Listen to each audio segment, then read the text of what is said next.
Coucou, bonjour, voilà, je vais compter la page numéro 2, je vais compter cette page pour les papotages créatifs numéro 1, la papotage créatif numéro 2. J'ai fait des ronds à main levée, vous avez vu le gribouillage, c'est pour cela que je mets du gesso. Je voulais mettre du gesso juste dans les bulles de travers, mais finalement j'en mets partout. Vous n'êtes pas obligé de mettre du gesso, vous pouvez également mettre de la peinture acrylique blanche ou alors rien du tout, laissez comme ça. Comme cela, moi c'est uniquement pour cacher mes traits qui sont un peu mal faits. Ensuite, pour répondre à une question d'une personne qui veut se lancer dans la patouille, dans l'art journal et dans le scrapbooking, on a vraiment besoin que de peu de matériel.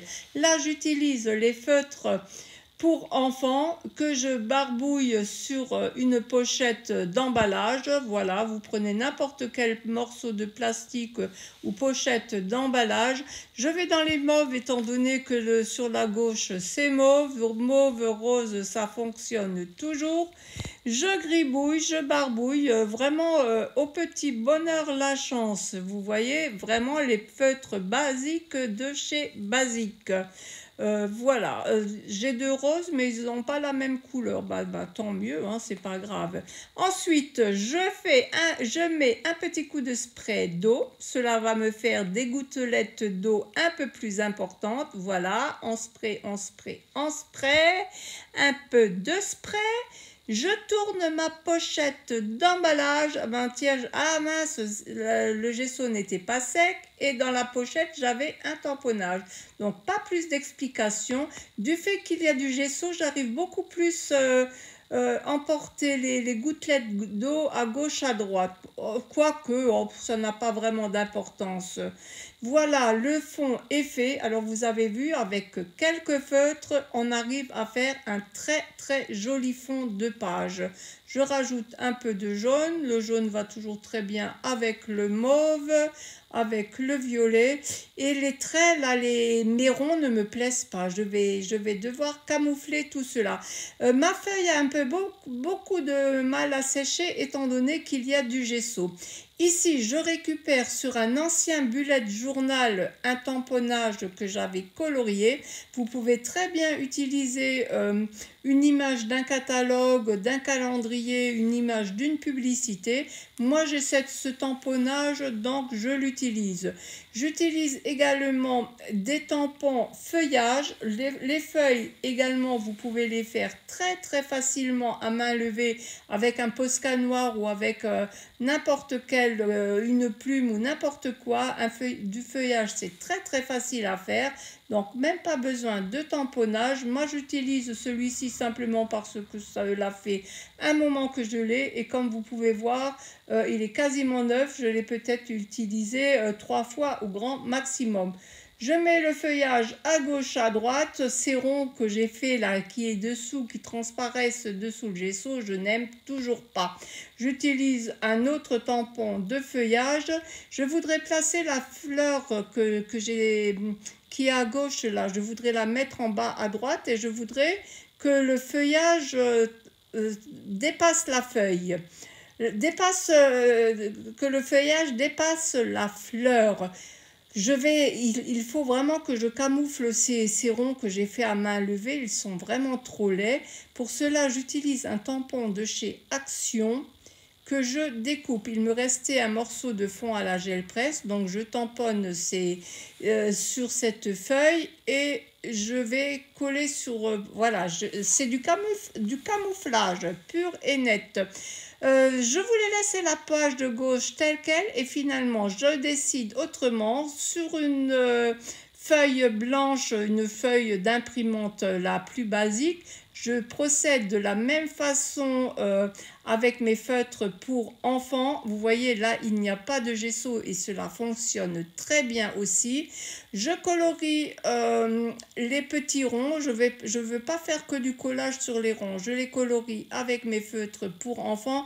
Du fait qu'il y a du gesso dessous, la couleur sera un peu plus fade, un peu plus terne. S'il n'y avait pas de gesso, le papier serait beaucoup plus coloré. Voilà, c'est un parti pris, vous faites comme vous voulez. Je vous dis simplement que le gesso n'est pas absolument nécessaire dessous. Je continue, je remets des couleurs, je barbouille un peu tout autour. Enfin, je barbouille façon de dire, hein, je barbouille, je patouille.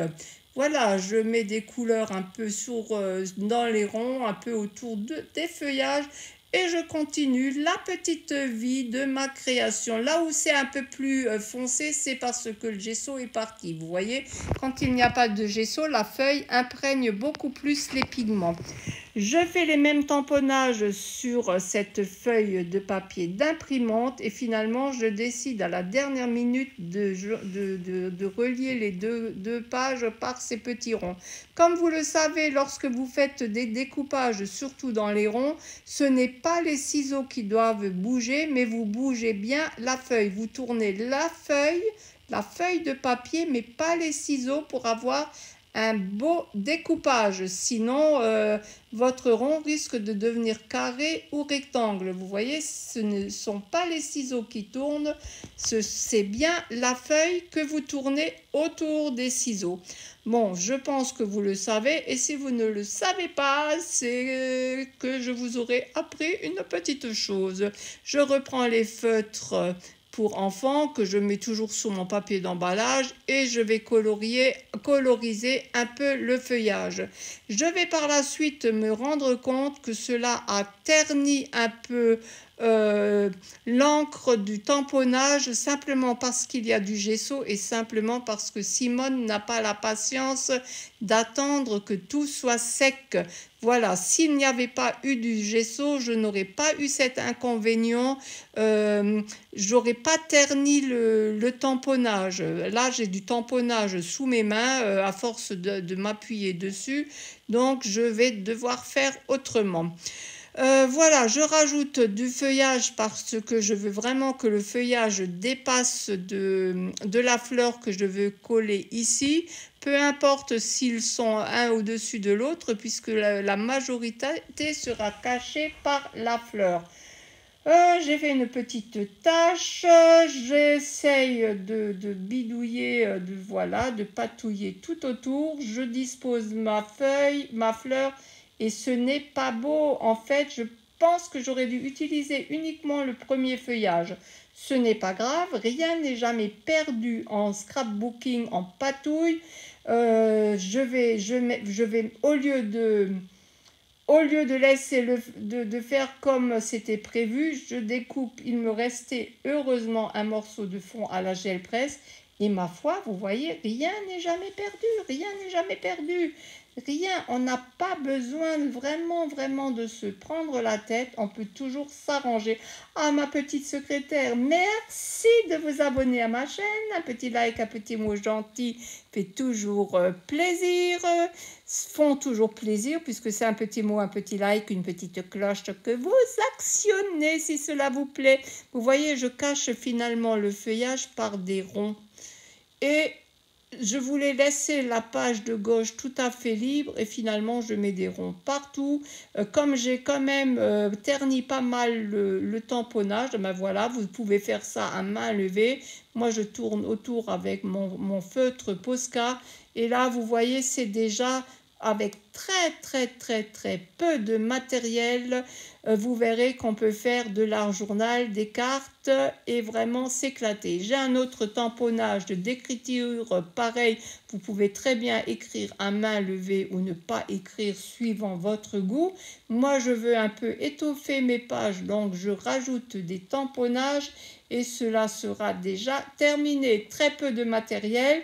Je vais faire une vidéo tous les jeudis en direct ou en différé, ça, suivant le temps et puis ce que j'ai à faire. Donc cette vidéo sera, vous pourrez la voir en différé, ça ne sera pas en live.